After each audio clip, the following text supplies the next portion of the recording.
After the 7th of October, everything changed, and we have to take down the mosque. Whatever was cannot be in the future.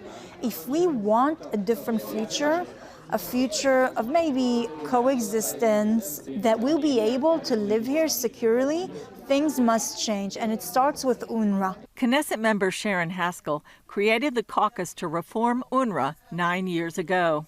UNRWA is an organization of the United Nations that is a complete cover-up for Hamas activities, and terrorist activities. Hamas has taken over this organization. They are inciting and educating children to violence and hatred. They're teaching them martyrdom, how to be child soldiers. That's their education system. It's based on radical Islam. In caring for so-called Palestinian refugees, its website states, UNRWA, or the United Nations Relief and Works Agency's services include primary and vocational education, primary health care, relief and social services, and camp improvement. Refugees live in Jordan, Syria, Lebanon, the West Bank, and Gaza Strip. We need to understand that UNRWA is not an organization that provides education and welfare and health care. That's merely the facade. It's an organization that has two deep roles. One is to ensure that the conflict from 1948 remains an open case, and therefore that there's a permanent question mark on Israel's very existence, creating a generation after generation of Palestinians who believe that one day Israel will not exist. Dr. Anat Wilf says that's why the Palestinians have been kept as refugees, believing that one day they'll win the 1948 war. And she adds, UNRWA relieves Hamas of any humanitarian responsibility.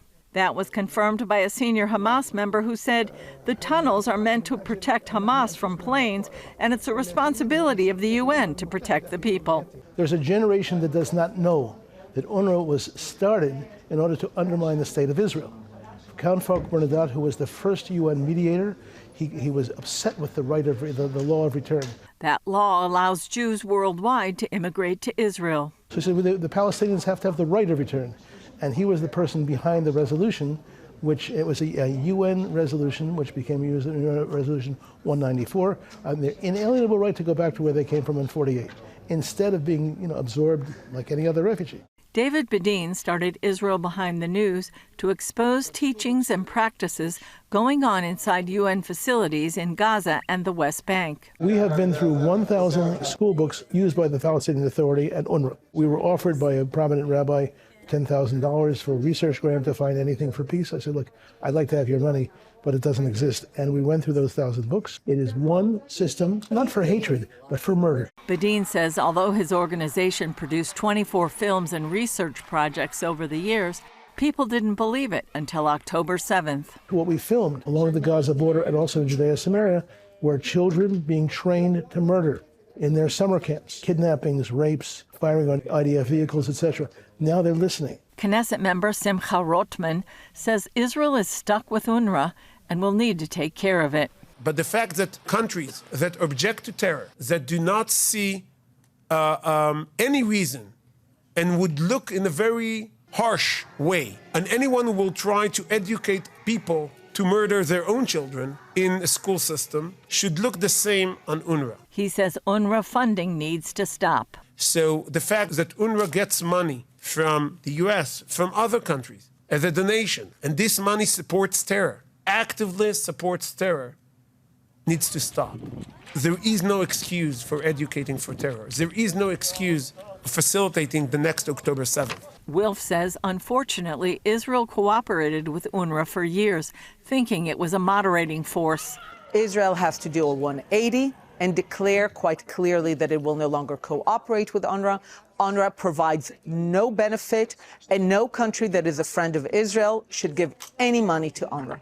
UNRWA has become an international brand. Just like the United Nations has become an international brand, and it is one of the greatest deceptions of modern political history.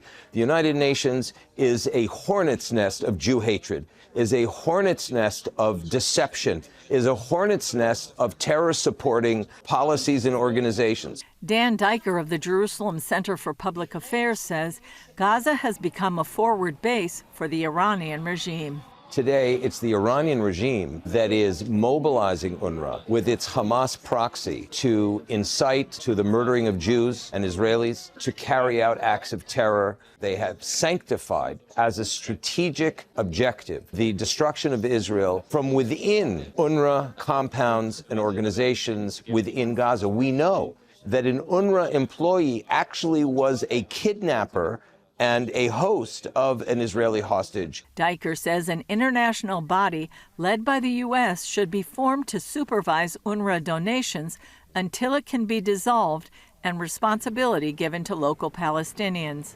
Though they have different ideas about how to deal with UNRWA, experts agree that whether UNRWA is dissolved immediately or over time, it's clear that changes will have to be made. Julie Stahl, CBN News, Jerusalem.